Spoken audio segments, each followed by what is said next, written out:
palatuntunang saganang mamamayan. Sen, masayang hapon po sa inyo.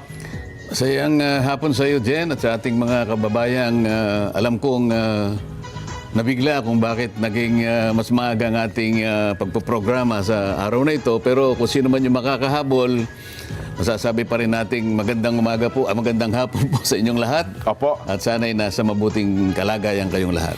Tumutog po kayo sa kabuuan ng ating palatuntunan at mamaya po, mayroon ho kaming mahalagang ipapahayag sa inyo at ito po ay importante na makarating sa lahat ng ating mga kababayan. Ipakishare nyo na po, no? Maaga tayo nagsimula, ipakishare nyo po itong ating Facebook Live, ating YouTube Live upang nang sa ganun ay malaman nyo po itong ating tatalakayin at sa bandang huli yung mahalagang impormasyon na amin pong babanggitin sa inyo. Sen, samantalahin ko na, hindi na ako magpapaligoy-ligoy pa, ano ha? Unahin po muna natin yung naganap na special session noon pong isang araw na ipinatawag po ng Pangulong Bongbong at ang Kongreso po naman, dalawang kapulungan ay tumugon ukol sa bagay na ito. Oo, tama ka, Jen. Ito yung proclamation ng Pangulo na kung saan ay nagtawag siya ng isang special session ng Kongreso. At yun naman ay natupad noong June 17. Araw yata ng Miyerkules ba yun, Jen? Tuesday. Oh, Tuesday, ano? Tama, no? Tuesday, opo. Oh, Tuesday.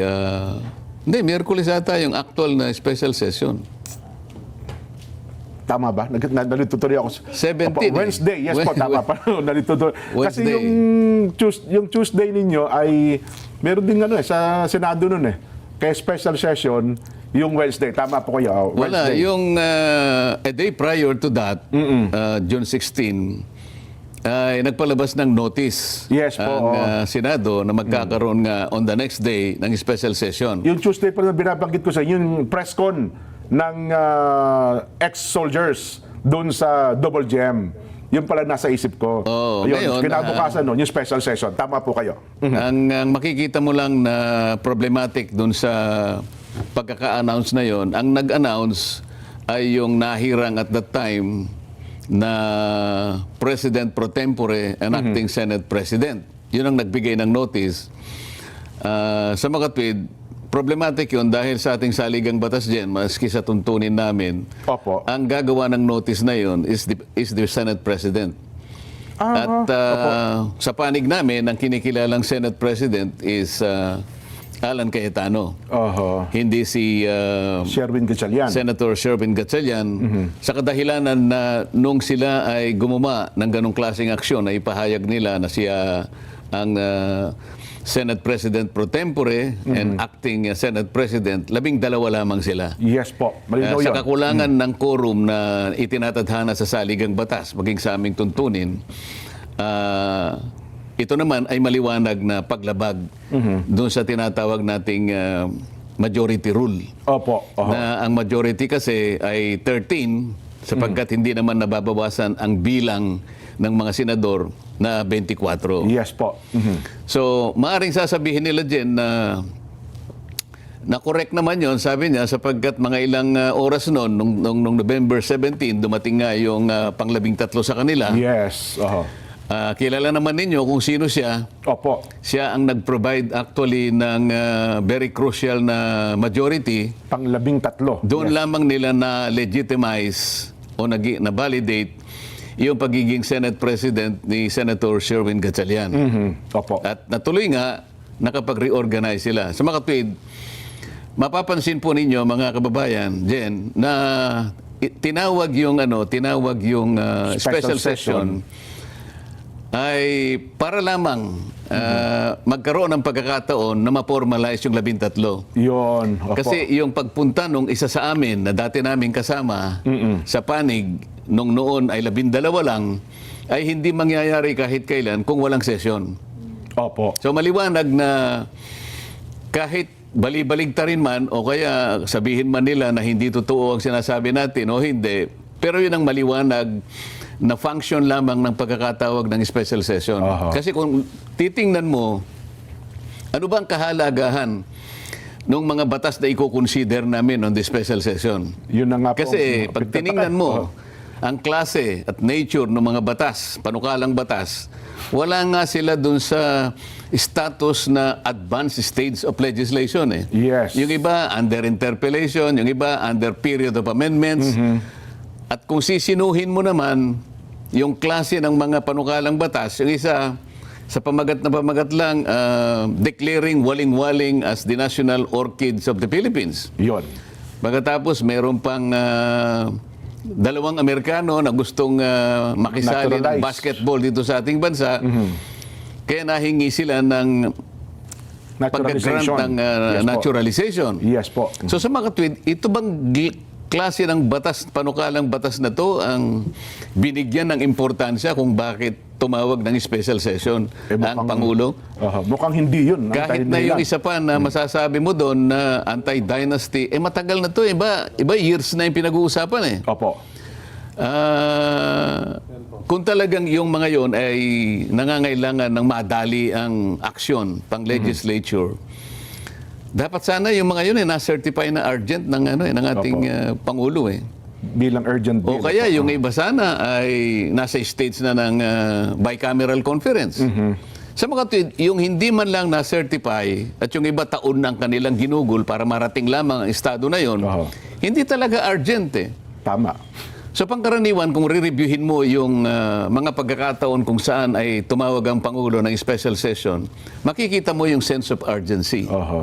Halimbawa, anong panahon ng COVID-19? Ayun. Opo. Kailangan nating maipasa yung, alam mo yung batas na yon, yung bayanihan. Bayanihan Law 1 and 2. Opo. 1 and 2. Kailangan talagang maipasa yun sapagkat naharap tayo sa isang hindi pangkaraniwang problema ng bansa na COVID-19 talaga.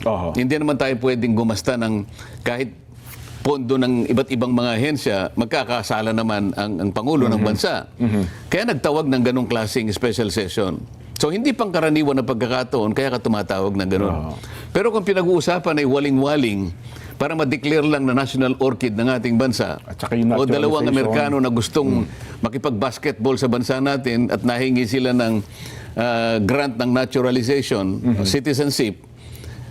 Pagkatapos meron pang isa, yung mga barangay workers, barangay health workers. BHW ata yun. Opo. Alam mo, Jen, ang bilang ng barangay natin sa buong bansa, 42,000 plus barangays. Yes po. Kapag tiningnan mo yung average ng bilang ng isang, merong barangay na malaki, merong barangay na affluent, may barangay na nasa syudad, merong nasa first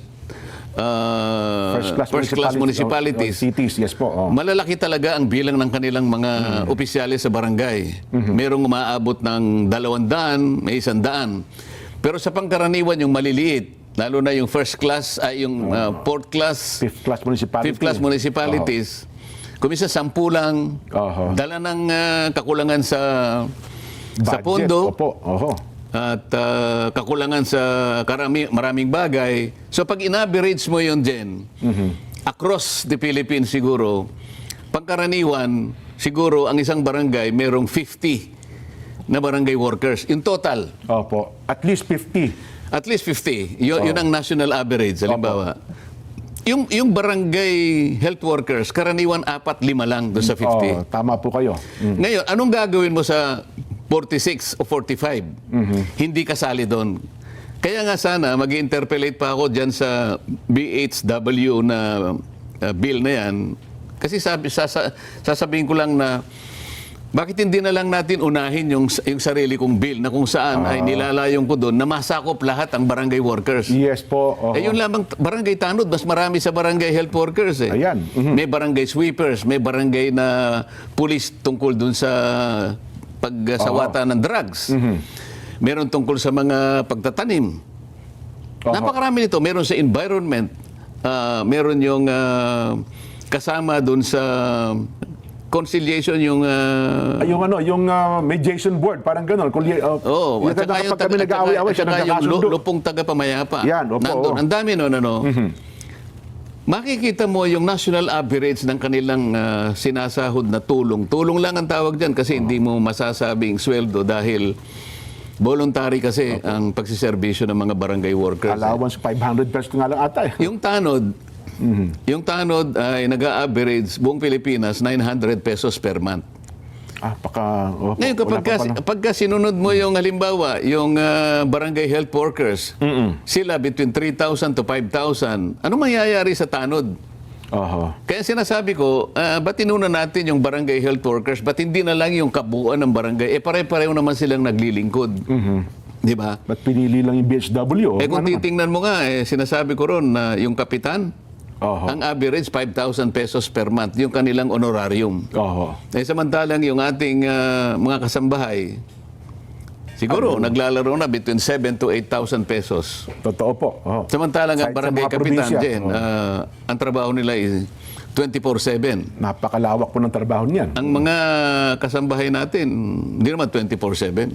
Opo. Nakakatulog sila ng... Kahit pa paano, makakaidlip naman po. Pero on call sila talaga. Opo. yung tanod, ganun din. Opo. Pero, tingnan mo ang kanilang kalagayan. Oho. Doon sa batas na aking iminumungkahi, magkakaroon ng isang Barangay Affairs and Development Oho. na magbibigay sa kanila ng adequate expertise. Kasi kailangan matuto sila eh. Opo. May mga training, Pagkatapos seminars. meron yes po. din parang special fund na makikreate doon na kung saan makakakuha sila ng mas maraming pondo, hindi lamang mula sa IRA. Para sa ganon, eventually, lahat ng barangay workers makapagsimula man lang kahit na yung minimum wage. Oho. Kasi kapag ka nag-minimum wage ka, halimbawa rito sa bansa, sa Metro Manila, magkano opo. ang minimum wage dito? Para mga 600 na po ngayon per day. O More 600, or less. Opo. 600 times 30, at least 18,000. Opo. Oho. Ay hindi naman yung 1,000 pesos. Oho. So, Hindi yun ang naman. nilalayon ng aking panukalang batas. Kaya lang, ayun, mas inuuna nila yung kanila kasi sila nga yung leadership ngayon. Oho. Mula sa amin, nakuha nila uli yung bit. Opo. Sila ulit ang may hawak ng bit ngayon. Dati kami ang may hawak ng bit, pero ayun nga, pagkatapos ng wala pang isang buwan parang 28 days 28 lang. days. Kino-question pa nga yung 28 days na yun. Gumastos daw ata si Senador Alan Cayetano ng 7 million. Oo, Opo, kaya natin 250 million, dinidiscuss, Jen. Opo. Kaya natin dinidiscuss. Opo. Oho. Mahalaga po ito na dapat malaman natin. Ano? Dahil hindi ko nakita na naging justifiable yung pagtawag ng special session. Oho. At malalaman din at malalaman ng tao na kaya lamang talaga tinawag yung special session para magkaroon lang ng pagkakataon. Tama kayo. Yung isa sa amin, opisyal na sumanib dun sa 12. Oo. Para sa ganon, yung quorum na hinihingi Oho. na 13 ay magkaroon Yan. ng katuparan. Oho. Hindi kasi formally makakasanib yung isa kung walang special Walang session. special session. Yes po. Yun ang gusto nating malinaw na ipaliwanag. Ngayon, pagkatapos na matupad yung special session, na hindi nga ako nakapunta, nakarating ako yung bandang alauna na sapagkat merong kalakip na convening ng Commission on Appointments, Jen. Oho. Nakalagay kasi sa notice ng special session na ikukonvene yung Committee on National Defense. Opo. Dahil merong 5. Oho. Merong 5 na naiwan na opisyalis ng Armed Forces na hindi na confirm. Oho. Yan, nagkaroon din naman ng ng napakaraming paglabag. Ganun ho ba? Kasi ang kanilang ipinamamarali dyan, Sen, bago yung araw na yan, may mga ilang senador na nagpa-interview. Naku, awang-awaan niya ako doon sa mga general eh. O, mag-retiro na lamang anya, hindi pa namin na-promote. Parang ganun po eh, ang nangyari. At ito pala, Ipinakita nilang naaawa sila awang-awa kunwari. daw po sila, Sen. Oo. Pero sino ang may kasalanan? Kasi nung magkaroon siya ng power grab on June 3, kahit 12 lang, pinilit na lang kinuha yung bit. Yes Di po. ba? Oho. Sabi nga natin, kahit na illegal, kahit na irregular ang pagkakagawa, unconstitutional nga yun eh. Oho. Kinakailangan malaman ng tao na para mapalitan mo yung mga opisyales ng Senado, kailangan mo ng majority of all its members. Oho. Ang majority po ay nananatiling 13. So 12 lamang sila, pero nangahas sila na gumawa ng aksyon, unang-una, pinalitan ang secretary, pinalitan ang sergeant at arms, pinalitan ang president pro tempore, Oho. at yung president pro tempore na hinirang nila ay umakto na Senate President. Ayun. Lahat po ng ito, sa isang araw na ginawa nila ay illegal. Puro illegal ho pala Pagkatapos talaga. noon, sila mismo ay nagpahayag na noon June 3, nagsimula na, nag-announce sila ng sinidye. Aho. Sa mga Synergy adjournment. Opo. Sinidye adjournment, na-bypass ngayon yung 5. Opo. Sana man lang, bago nila sana kinuha yung beat, Opo. hindi sila nag-announce ng sinidye. Sana yung June 4 o kaya June 5 kung gusto nila, naglagay sila ng isang araw para ma-confirm yung 5. Oho. Kaya pala may tumindig doon na isang senador na talagang pinaninindigan niya na hindi, continuing session po itong ginanap natin. Hindi ito anya bagong pagdinig na ipinatawag daw po, Sen. Alam mo, pwede nilang ipilit yung argumento na yon kahit Oo. na pamali. Alam mo kung bakit? Kasi yun lamang ang iniisip nilang kadahilanan para masabi nila na yung less than 1 year Oho. na requirement sa ating batas ay hindi magkabisa. Opo. Dahil sabi niya, continuing lang naman yan kasi yung nakaraang designation is continued on the special session. Yun na nga po. Oo. Eh, sino maniniwala sa'yo, kahit na siguro high school graduate lang dyan, nung sinabi mong sinidye, natapos na yung first regular session. Okay, tapos na yon. Diniklara ko Ang na ibig lahat, sabihin opo. na bypass na. Oo. Alam mo, kung babasahin mo, pati saligang batas, na-violate eh. Opo. Kasi Article 7, Section 16 ng ating saligang batas, kapag na-bypass ka, you will need another appointment. Yun, opo. Okay? Kasi na-bypass ka. Nung tinanong ko nga yung isa sa kanila na tumindig na representante nung isang Opo. grupo na constituting 5 of them, sabi ko, alam ninyo yung birthday ninyo natapos na last month pa, di ba? Kasi Yes po. lahat sila, karamihan sa kanila, nag-birthday May 2026. Parang 2 doon, parang 3 May Opo. 2026, yung 2 ay April 2026. So, puro less than a year na lang So, talaga. kinilala nila, natapos na kayo kasi umabot na kayo sa mandatory age. Oho. Sa mga tweed, hindi na kayo pwedeng i-reappoint. Tama. Oho. Pumayag naman sila. Tama po. Pagkatapos, alam mo ba nga ako yung Republic Act 11939? Ayan, tinanong niyo po yan doon sa general. Itong batas na to, inamend niya yung Republic Act 11709. Alam ko po, sabi niya. Alam mo rin ba ako kung bakit ko binabanggit yung batas na ito? Alam din daw po niya. Alam ko po, sabi niya. Sabi ko, nakulang na po kami sa 1 year. Oho. Gano'n pa man, binanggit ko pa rin, totoo, sabi ko, na ang sinasabi ron, sabi niya, napakalinaw Oho. na hindi na kayo pwedeng, ito, sabi ko, binasa ko to be eligible for appointment or promotion to the grade of Brigadier General, blah, blah, blah, the officer must have at least 1 year remaining of active service before compulsory retirement. Oho. Sabi niya, alam ko po yun Sabi ko, ako, sinasabi ko lang para ma-record na nakakalabag po tayo sa batas na ito dahil pare-pareho na po kayong less than 1 year. Less than 1 year na lang sa serbisyo. Oho. Ngayon, so kinakatwiran nung mga gustong tumayo, Oho. continuing naman yan So, bahala na po ang korte sa tamang pagkakataon at sa tamang paraan at kung sino po yung magko-question nito, kung tama po yung Yung naging ginawa nila. yung ginawa ng Commission on Appointments. Kasama po ako doon, kaya hindi po pwedeng hindi ko po banggitin yun. Yun. Ayaw ko po na malaman ng sino man na magre-review sa kaganapan ng mga pangyayari. Sometime in the future, merong magko-question ito. Opo. Malaman nila na isa sa amin ay tumindig. Ayun, para lang pinuntos niyo sabihin, po yun. Oho. para lang sabihin ko na meron po tayong nilabag. Oho. Palagi akong ganun, Jen. Magalit na yung gustong magalit. Kasi tayo ay binigyan ng mandato ng ating mga kababayan. Isang Opo. mandato na hindi mo matatawaran, tiwala na ibinigay sa atin, yung tiwala na yun, hindi ko pwedeng salaulain. Opo. At baliwalain. Di pwedeng Baliwalain. Opo. Basta tama po, kinakailangan nating banggitin. Oho. So kasaysayan na lamang po magpapasya at ang korte sa mga darating na panahon kung paano po nila bibigyan ng pagdidesisyon itong mga bagay na ito. Pero ako, Sen, personally, pinapanood ko kasi yan, lalo na yung tagpo na yon.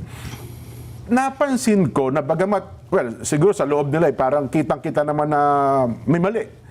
Pero nahalata ko na parang ipinipilit talaga nila na ma-promote yung mga general na yon. Ano bang dahilan? Bakit kinakailangan nilang i-promote? Yung isa ata sa mga general doon, mukhang merong inihahandang posisyon sa kanya, Sen. May nagsabi nga sa akin, Jen, again, Opo. kung ang sapantaha mo ay tama, araw lang ang makapagpapatunay na maring isa sa kanila ang papalit sa ating Chief of Staff, General Browner. Kasi yun ang kanilang yun ang bali-balita lang. So parang may isa doon na kandidato para maging Chief of Staff ng AFP. Oh, ako naman hindi naman importante sa akin 'yon. Ang importante sa akin ay magawa namin lahat ang aming tungkulin, yung pag-conduct namin ng aming sesyon ay palaging nasa tamang tuntunin. Opo. Kasi isip-isipin mo naman, doon lamang sa kawalan ng reappointment. Ayan, So, opo. kinonfirm namin nang walang reappointment na galing sa Pangulo. Sinasabi ng saligang batas, kinakailangan a new reappointment should be Yes. there. Hindi nga nangyari yon dahil nga pinipilit nila continuing session. Oho. Pagkatapos, niwala yung mga completed documents. Oho. Bawat isa sa kanila na kumpleto nila yung dokumento. Yung iba yata na kumpleto before their birthday, pero karamihan sa kanila na kumpleto yung documents nila after their birthdays. Ayun, oho. Halimbawa, yung General Peralta yata, May 14 ang birthday niya, na kumpleto niya yung dokumento for purposes of confirmation, May 26. After ng tingnan birthday mo, niya? paano mangyayari yun? Oho. Pangalawa, yung notice. Sa tuntunin ng Commission on Appointments, lahat ng miyembro kinakailangan magkaroon ng notification in 5 days. Opo. Oho. 5-day notice. So, kinakailangang mag-move sila na sinususpinde ang operation ng tuntunin ng Commission on Appointments para lang yung notice ay baliwalain. Oho. So, ang tanging kasi po, kawawa naman sila eh. Wala silang kasalanan. Maaari nga. Opo. Eh, sino yung may kasalanan? Oho. Yung mga taong hindi nagtalaga ng araw para ma-confirm itong mga taong ito. Sa mga tweet, yung naguhugas kamay sila, ang ginagamit nilang dahilan na nakakaawa yung 5, Yun, pero opo. yung pagkakasala nila, ayaw nilang akuin. Oho. At parang sinisisi pa sa kampo ninyo, Sen, yung nangyaring na-delay sila. Kasi nga, nagkaroon daw ng walkout. Hindi daw kayo pumasok sa sesyon ng mga Pero nakalipas may na time araw. pa naman dun eh. Oo. Sino yung nagpanukala na June 3, nag-declare sila na sinidi eh. Sino sa kanila? Hindi ba sila? Ayun. Dapat sana, bago nila ginawa yun, meron sanang isang araw for confirmation. Kasi hanggang Friday pa dapat para yun continuing. Oo nga po. Kasi dapat hanggang Friday pa po yun, di ba? Hanggang Friday yun. Oho. Yung Webes man lang, Oho. kinonfirma namin, continuing session. Ayun. Hindi dapat na nagtawag ng special session na kahit kailan, hindi pwedeng i-connect doon. Oho. The special session is distinct and separate from the last session, Oho. which ended June 3 by virtue of the Sinidie adjournment. Sa mga nakakaintindi, so talagang kitang-kita dito, Sen, na pilit na pilit talaga yung ginawa nilang yun eh. Di ba? Yung sinasabi natin, palagi nating sinasabi din, at hindi tayo lalabas sa katwiran, sa tuntunin at sa mga batas na umiiral. Ayun. Yun lang ang aking inilalaban sa lahat ng pagkakataon. Hindi ako nagsasalita ng hindi katwiran at hindi nakasalig at nakabatay sa mga batas. Oho. Nung sinabi ko na kasi naman kayo andyan sa panig ninyo yung promotor ng Bendalo. So hanggang ngayon puro Bendalo ang nangyayari. Puro pamimilipit sa batas eh. Tapos nung makalipas ang ilang parang matapos yun, Sen, parang ang dating ipinilalabas pa nila sa media at social media na para bagang kontrabida kayo. Kayo kasi kinukontra nyo raw yung confirmation ng 5. Mali eh. hindi ako kontra ron. Oho, Kung talagang wala silang kasalanan, alam ko rin na maaaring wala silang kasalanan. Yun, opo. Maliban lang doon sa pagkukulang nila na mag-submit ng dokumento kasi sa kanila dapat yun eh. Sa kanila bang gagaling? Ang initiative ng manggagaling sa kanila, May 14 halimbawa ang birthday mo, dapat sana before that, Oho. nakumpleto mo na para ganap kang walang kasalanan. Oho. Di ba? Pangalawa, dapat kinausap nila yung contingent ng House of Representatives kasi sa tuntunin namin, ang chairman ng Committee on National Defense Opo. ay House of Representatives. Si Congressman Joboy ata. Ngayon, yun. si Congressman Joboy ang dapat nagkaroon ng initiative, tumawag kagad sa secretary ng CA na, Ayun, ikasan ninyo ng ganitong araw. Kasi kawawa naman itong mga ito. So, walang gumawa sa kanila. At ito namang mga, siguro walang nag-remind sa kanila para lahat ng dokumentong kinakailangan na maipasa nila Oho. right before their respective birthdays. Kaya pala nung hinahanapan nyo ng paliwanag, walang makapagpaliwanag nung tinatanong nyo po sila, pati yung Wala na. secretary. Oo, sinasabi ko Diba? na lang, huwag na kayo makipag-argumento kasi sabi ko, hindi naman ako nag-o-object. Baka akala nyo, nag-o-object ako. Sinasabi ko lang ang concern na ito para lang ma-record yung na meron manifestation. tayong lalabagin na batas. Para sa ganun, kung re-reviewin ito sa mga susunod na panahon, ba isa ang tumayo para sabihin tama siya. Oho. Di ba? At yun po, Sen, binibigyan din natin sa palatuntunang ito, ang tinitindigan natin dito, batas lang. Kaya parang doon sa pagpapaliwanag niyo po sabi niyo, dalawang ulit yung sinabi, ang akin po dito, batas, batas ay batas. Di ba? Oo. Law is the law. Yun po dapat Ang na batas masunod. ay batas eh. Paano Opo, mo, hindi ba sinasabi nga natin, the law may be harsh, Opo. but it is the law. Yan. Opo. Meron pang counterpart na Latin. Nakalimutan mo na. Box Populi Box din. Hindi, ba Hindi, yun? yung Duralex Sedlex. Duralex Sedlex. Duralex Sedlex. Yes po. Masyadong mabigat. Pero yun ang batas. Wala tayong magagawa. Hindi natin pwedeng baluktutin yun. Eh. Yes po. Tapos nabanggit mo kanina na yun daw pamumuno ni SP Alan na 28 days ay gumasta ng 700 million. 720 million daw in 28 days eh. Hindi, 700 million in 28 days. Opo. Parang panahon pa ng parang anarchy. Gano'n, ano? At ang nangyari lang ay nagkaroon para ng isang paghihiring na hindi naman talaga inauthorize. Yung ganun pa yung kanyang ganun yung kanyang patutsada. Opo. Nakalimutan niya, Jen. Sa panahon niya, 10 buwang singkad ang nakalipas. Hindi siya tumawag kahit isa man lang na pagdinig sa flood control. Nako. Ngayon, sumahin mo yun, Jen. Kasi ang pinanggalingan niya is 25 million expense per day ng Per Senado. day pala ng Senado. Kaya nakwenta niyo yung 700 million eh. So 28 days times 25 million, 700 million. Ngayon, kwentahin mo yung 300, yung 10 months times 30 days. Ilan yun, Jen? 10 day, 300, no? 300 days. Times 25 million. 7.5 billion pesos ang ginastos namin. Pero ni isang hearing ng flood control, hindi siya nagtawag. Alin ang mas magastos, Jen? Ay, siyempre, mas malaki yung billion yung pinag-uusapan. 10 buwang singkad, Jen. Okay? 7.5 billion pesos, ni isang pagdinig, wala siyang ginawa. Di, baka maging punto nyo, teka lang, ano lang naman ako, sa Blue Ribbon Committee, hindi naman ito niyang kabuuan ng Senado. Hindi, sinasabi ko yung hindi mo pagtawag ng di ba? Ng pagdinig, ng tama. Kasi hindi lang naman yung Blue Ribbon ng buong Senado. Buong Senado yun. po. Yung kabuuan ng Senado, na ikaw ang Blue Ribbon, wala ka man lang naipasa sa sarili mo na magtawag ka kahit isa lang. Bakit naman? 10 months. Pagkatapos sabi niya, narinig ko siya in interview, magtrabaho na tayo. Sana naman kanya, yung minority, makipag-cooperate na. Pwede ko bang marinig mula sa kanya nasabihin niya ang mga pangungusap na ganito? Ngayon pong natapos na po ang aming power struggle. Yan, Ako po ay naniniwala na ganap na po kaming makakapagtrabaho ng maayos. At ang unang-una ko pong ipagpipilitan kung sino man po ang chairman ng Blue Ribbon Committee. Dito talaga, Kailangang magpasya na sila. Gumawa ng isang schedule kung kailangan ay weekly ang Blue Ribbon Committee sa flood control hanggang sa ito ay matapos. Dapat daily. Wag Pwede ba? Hindi, kahit na weekly lang, okay na ako ba? Okay na kayo? Pero Kasi ang marami tao- namang ibang mga issue kasi na kinakaharap din ng Blue Ribbon, hindi lang naman flood control. Ngayon, kung ang subcommittee binigay kay ganito, yun, pwede siyang mag-araw-araw kung gusto Mag-araw-araw, niya. oo. Ngayon, Para marathon para hearing. lang malaman natin na talagang seryoso sila na magtrabaho na tayo. Kasi dapat yun ang priority.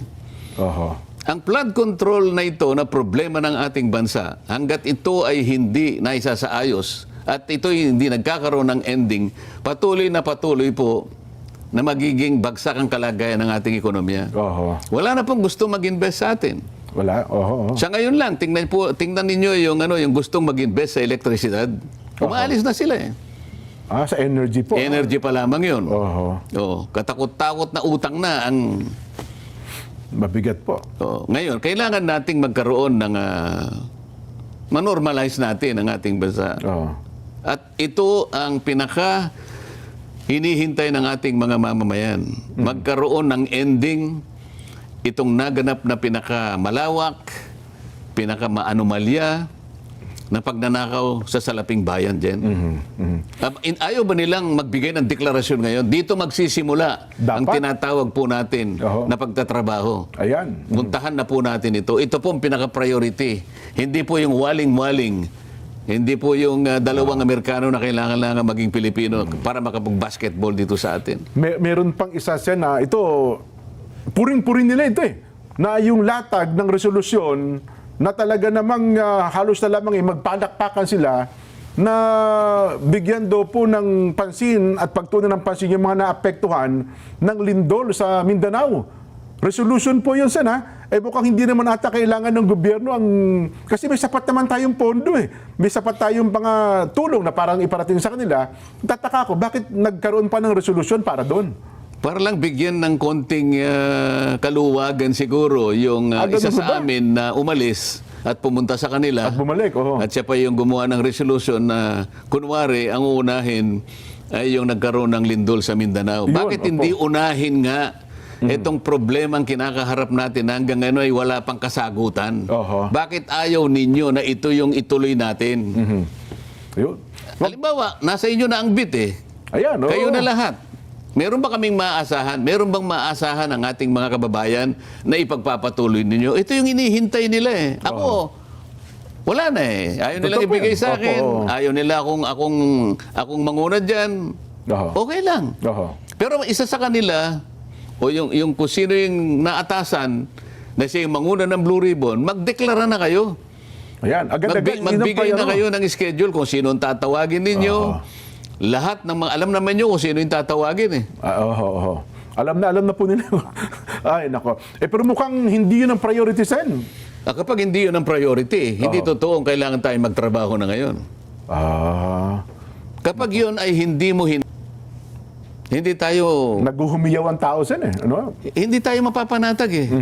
Ito yung problemang nilikha nung napakalaking pagnanakaw na yun. Dinidescribe nga natin dyan eh. Maaring yung pagnanakaw na yun eh. Magiging kandidato na sa Guinness Book of World Records eh. Ang pinakamalaking ano. Bakit ka mo? Sa nature lang ng nakawan din, no? Hindi karaniwang magnanakaw eh. Ang magnanakaw, yung pa namang mga taong binigyan ng mandato na maglingkod para sa kanila. Tingnan mo na lang, tiwala ang binigay ng mamamayang Pilipino sa kanila na sila'y paglingkuran. Binoto sila. Pagkatapos sila yung nagnakaw, imbenta sila ang maglingkod.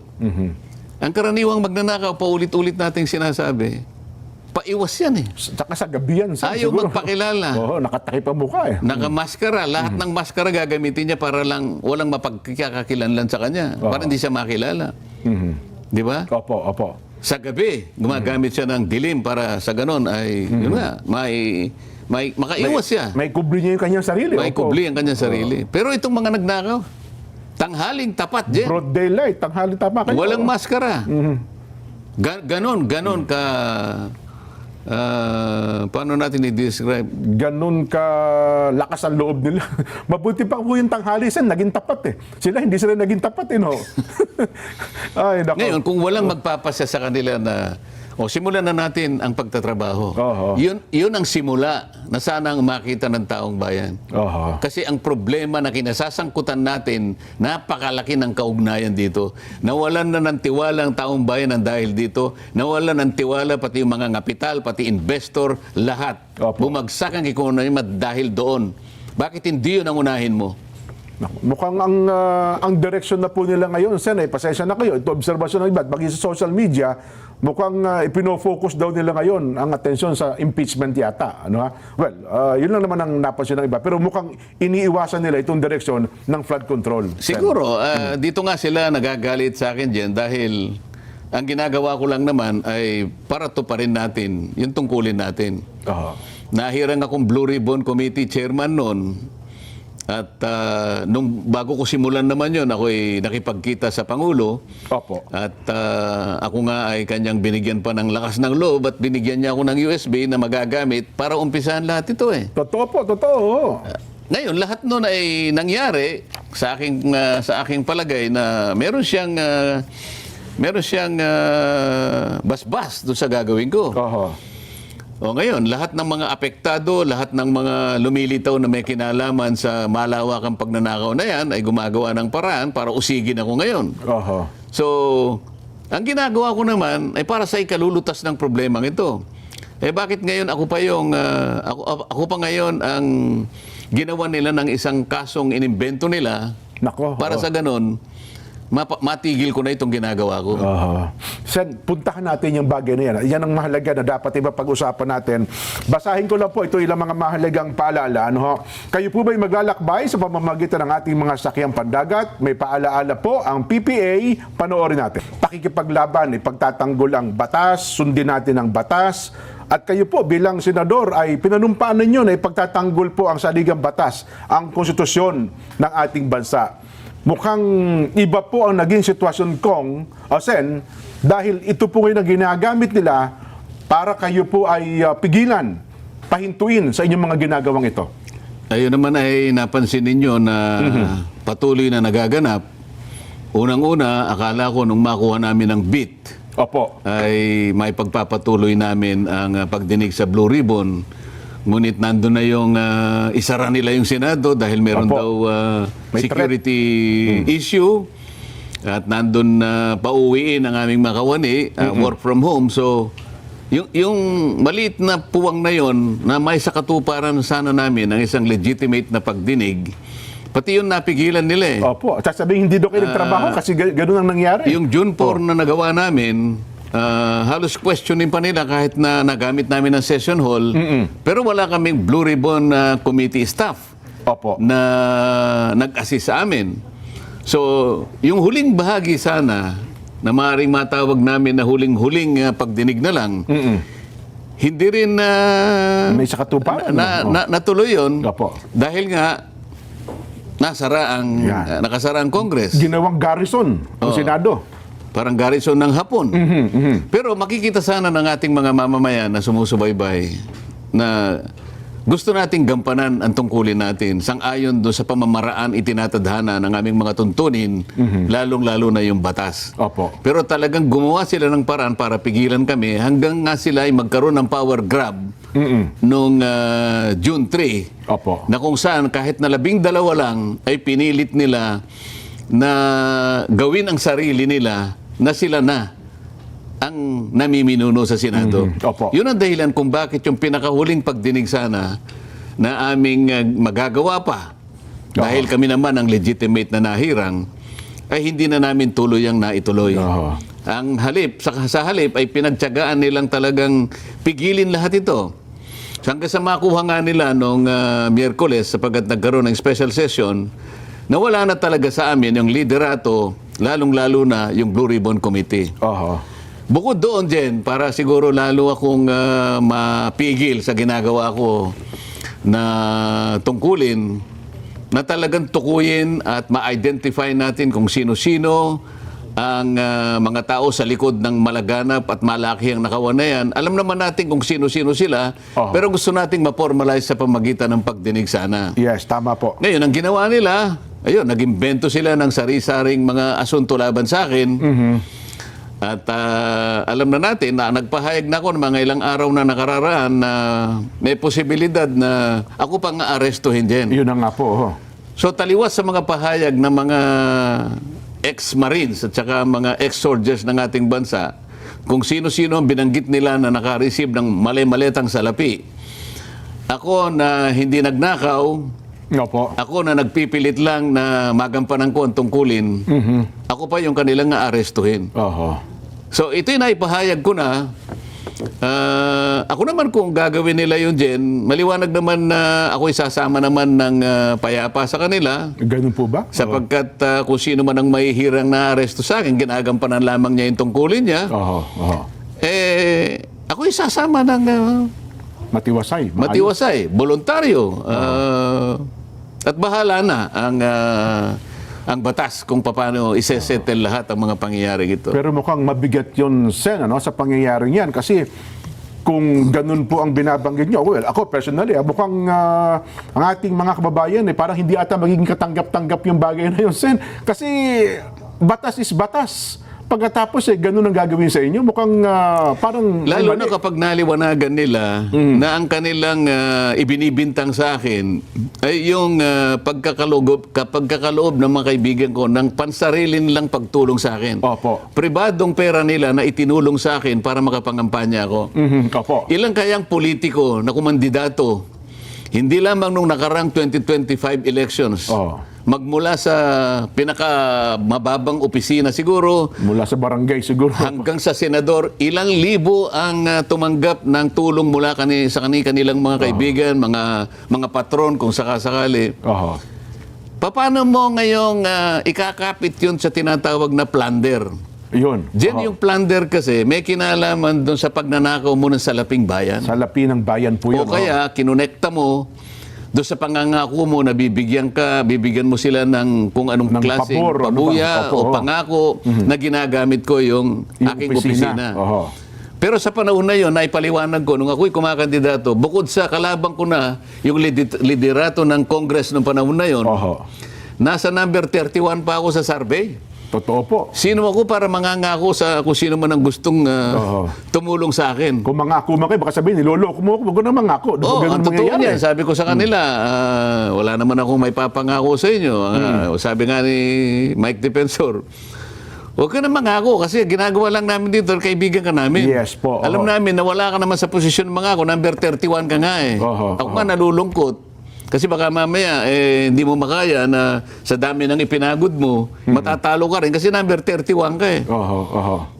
Pagdating naman sa Kongreso, tinanggal ako sa lahat ng aking committees, tinanggal ako sa CA, pati yung aking ibinibigay na tulong sa tao, yung AX, yung tupad, pati yung panggamot, inalis lahat sa akin. Kulang na lang, pati sweldo niya ata, alisin eh. Hindi naman pwede na alisin niya. Yung sweldo na lang ang natira sa akin, yung allowance tinanggal din nila. Yes po. So sino si Rodante Marcoleta na mangako na mag-commit na kapalit ng anuman ng may tutulong ninyo sa akin? Wala eh. So yun ang kinakapit nila, pribadong pera ay tinulong sa akin. Paano naging public? Paano naging plunder yun? Kahit mga taong karaniwan na hindi naman mga abogado, nagtataka, paano po kayo nadawit to sa pagnanakaw ng pera ng bayan? Ewan ko kako sa kanila. Pero mag-iimbento sila ng kahit anong iaakusa sa akin para lang maaresto nila ako at matigil na ng tuluyan yung pagdinig sa Blue Ribbon. Kasi maaring magdidinig sila. Kaya lang, membro pa ako doon eh. Kaya ayaw din nila siguro mag-participate ako kahit membro. Kung sakaling tatawag sila, nandun pa rin ako eh. Pero palagay ko, sa ngayon, dahil hawak na nila yung beat, talaga pong mapipinid na yung pinto ng pagdinig. Talaga pong yung issue ng pagnanakaw na yan, tuluyan na pong malilibing yan. Malilibing na po hanggang sa akala nila malilimutan ng taong bayan. Ewan ko lang, malilimutan ng taong bayan yan. Pero Sen, gaano kaseryoso ito?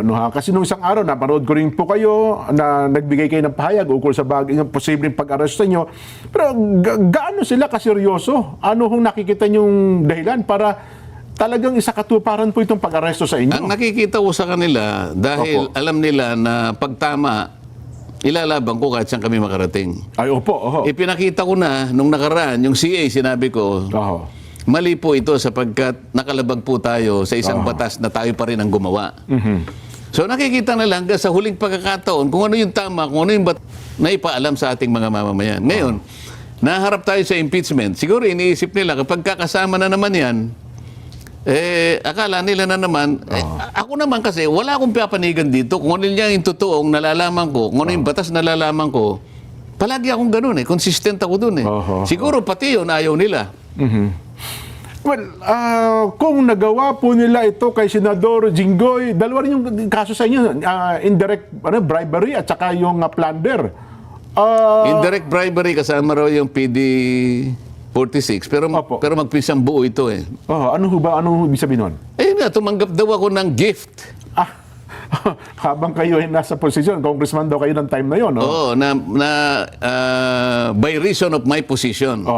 Pinapaliwanag ko nga sa inyo, yung posisyon ko, wala sa lugar na ako ay magbibigay ng kahit anong may papangako. Dahil number 31 ako sa survey. Minsan nga, nagamit kong halimbawa kahit hindi tama, si Saito halimbawa. Yan, opo. Kunwari lang dito. naman. Opo, kasama natin dito. Kunwari lang naman ito, para lang maintindihan ng lahat. Simpleng paghalimbawa. Simpleng tao yan, pero alam niya na hindi siya tataya doon sa kabayo sa karera, kundihado yun. Ay, siyempre naman ho. Tataya siya doon sa Llamado. Di ako Llamado, number 31 nga ako Kumbaga sa... Kulelet na kulelet. Kumbaga sa takbuhan ng kabayo, number 31 ako. Sino ang nasa matinong isip ang tataya sa number 31? Tapos pinadala ako 22, tapos bumagsak ulit sa 23. Sa makatwid, wala man lang ako sa Magic 12. Hanggang sa huling linggo ng kampanyahan noong time na yun, Sen, no? Number 22 pa rin ako. Sinong mag-aakala na mananalo? Sinong tataya sa akin? So, paano ko gagamitin yung posisyon ko? Yun ang pinipilit natin. Pero mag-iimbento sila. Nako. Yun na lang ang gagawin Yun pong indirect bribery ay bailable. Magkahiwalay ba ito ng korte sa Sandigan Bayan o sa ombudsman? Magkakasama yun ganun po. Maaring iniwalay nila, pero pareho lang ang magiging suma total niyan Dahil, sabi ko nga sa'yo, bakit pa ako magpipiyansa? Kinabukasan, meron din plunder. Pero as of now, sa mga sandaling ito, Sen, habang tayo nag-uusap, 451, meron na ba kayong nabalitaan na arrest warrant o ano ba na para kayo po ay... Nabalitaan ko na. Kaya nga ako nagpapahayag ngayon. Kung sakasakali pong ituloy nila ang pag-aresto sa akin, ako po isasama sa kanila peacefully. Ibig sabihin, I will not resist.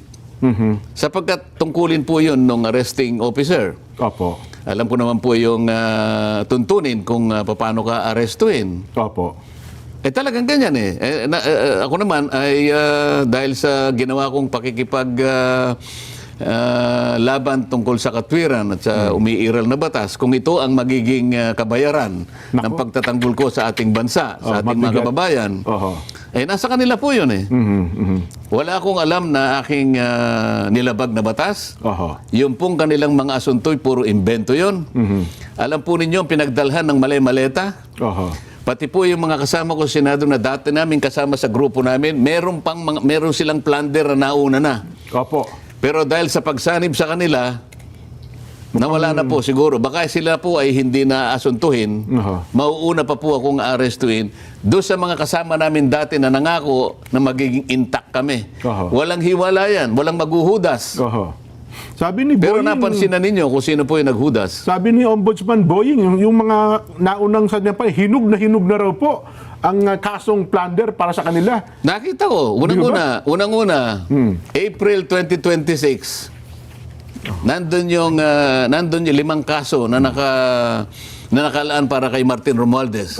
Isang plunder, isang indirect bribery, isang direct bribery, a violation of AMLAC, violation of RA 3019. 5. April 2026.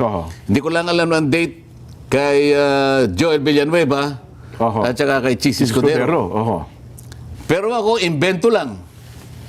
Walang kaugnayan po sa public funds. Wala po akong ninakaw. Ang tanging kasalanan ko lang po sa kanila. Sa kanila, hindi sa taong bayan. Ay yung pilitin ko po na ituloy ang pagdinig dyan sa flood control projects, anomaly na yan. At mapanagot kasi At mapanagot natin silang lahat. opo, Oo. mapanagot ang nasa likod talaga ng Nasa lahat sa ng kanila ito. po yun. Nasa kanila na po yun. Oo. Kung talagang aarestuhin po nila ako, Oho. muli po ako nagsasabi na ako po ay sasama sa kanila ng buong pagpapasakop. Oho. I will not arrest. I will not resist Oho. the arrest. Pero habang pinakikinggan ko kayo, Sen, mabigat. Ako, personally, mabigat sa loob ko po yun kung gagawin nila yan, Sen, ha? Alam ko naman, si Nelson nga, nakikita ko, lumuluha pa yung tao. Pero talagang gano'n, ha? At hindi ko kayo masisisi kung malulungkot kayo. Pero ganun talaga bilang tao, malulungkot naman. Lalong-lalo na, sa katulad ko, wala naman akong nagawang kasalanan.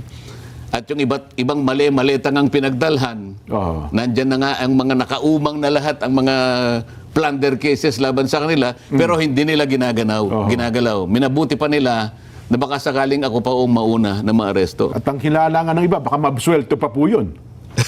Hindi ko ba? Hindi malayo yun. Hindi malayo yun. Mukhang, ano ba ito? Lokohan na ba ito? Sen, mukhang, sabi nga nung isa kong narinig, mukhang inuunggoy na tayo. Planet of the Apes na ba ang Pilipinas ngayon? Hindi kasi, dahil nga siguro sa kinatatakutan nila yung multo na kanilang ginawa, pinagnakawan ang taong bayan, isip-isipong nilimas nila ang salaping bayan na para sana sa serbisyo ng mamamayan. Pagkatapos, natakot sila sa multong ginawa nila, gusto nilang pagtakpan. Nako. So kung sino man ang magpapakabayani na yan na ituloy para sa ganun, makilala natin silang lahat, gagawa sila ng paraan para usigin ang tao na yan. Ako ngayon. So bakit kayo magtataka? Bakit kayo malulungkot? Dapat inasahan natin na gagawin nila sa akin yan. Ang dapat po siguro kayo ang pinagtatanggol nila, Sen, kasi kayo ang sumusunod at ipinagtatanggol nyo po ang Yung batas. nakakaalam ng katwiran. Halimbawa, yung mga pulis, yung mga sundalo na nakikakilala ng katwiran, alam nila yun. Kaya lang, yung mga tao na nasa likod ng pagnanakaw na ito, na ayaw nilang mabunyag ang kanilang pagkakakilanlan, ayaw nang makilala silang lahat, yan ang kinatatakutan nila. Kaya nangyari ang mga bagay na ito. Kaya itong pag-broadcast natin ito, malay niyo, ito yung huli nating pag-broadcast sa araw na ito. Nako. Hindi ba? Hindi ka nakasalita. Mabigat sa loob, Sen. Pasensya na kayo, no ha?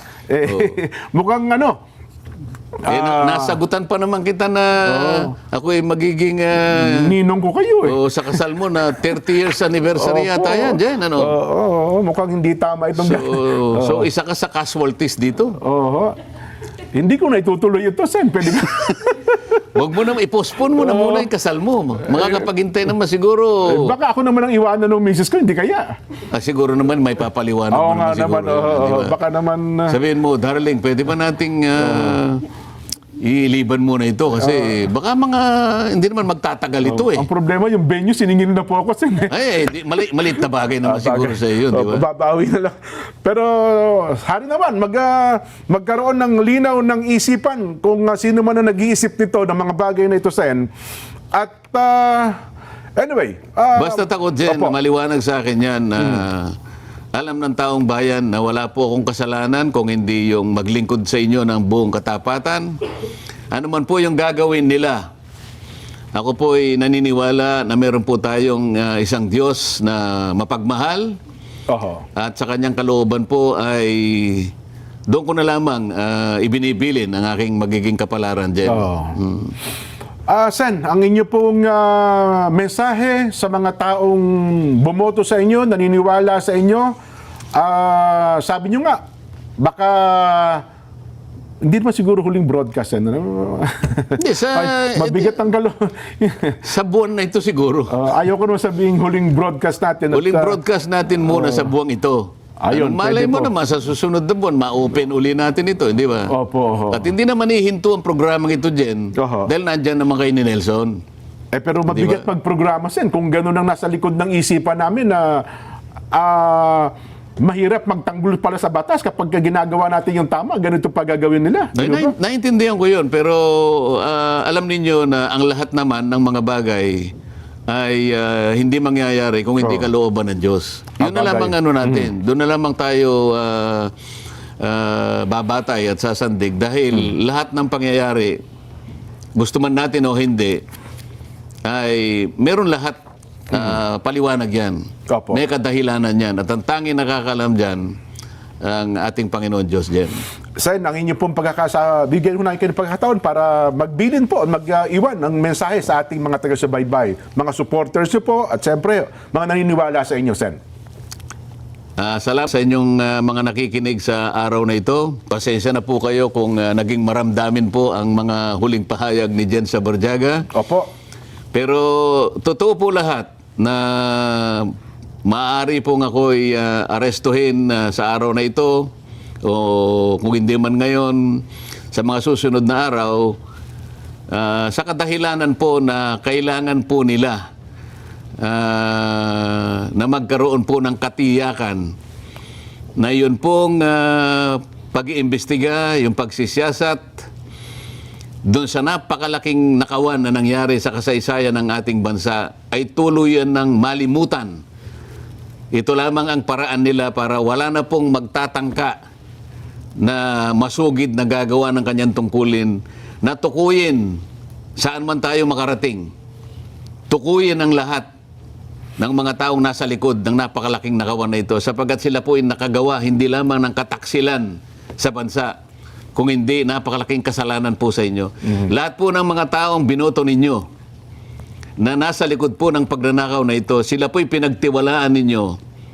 Inakala po ninyo na silang gagawa ng mabuti para sa inyo, sapagkat yun naman ang inaasahan ninyo na magiging kapalit ng pagtitiwala sa inyo, sa kanila. Ngunit, sa halip po ng pagtitiwalang yon, ay ninakawan po kayo. Harap-harapan po, kagaya ng sinasabi namin.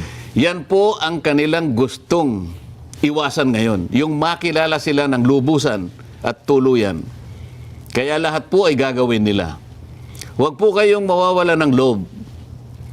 Alam ko po na ito'y pansamantala lang. Alam ko pong hindi magpapabaya ang Panginoon Diyos. Siya po ang gagawa ng paraan upang malutas po natin ang problemang inaharap ng ating bansa. Pansamantala, dyan lang po kayo. Tibayan po ninyo ang inyong kalooban. Hindi po tayo matatalo sa ating ginagawang pakikipaglaban. Salamat po sa inyo. Sen, bago lang tayo magtapos, inulan ako ng napakaraming text message ngayon. Nakatutok sila sa atin. Ang sabi nung isa, nasa tao ang gawa, nasa Diyos ang awa. Kung ano man po yung gagawin natin, siguro. Tignan natin, ano ha? Magbabalik pa po ang Saganang Mamamayan.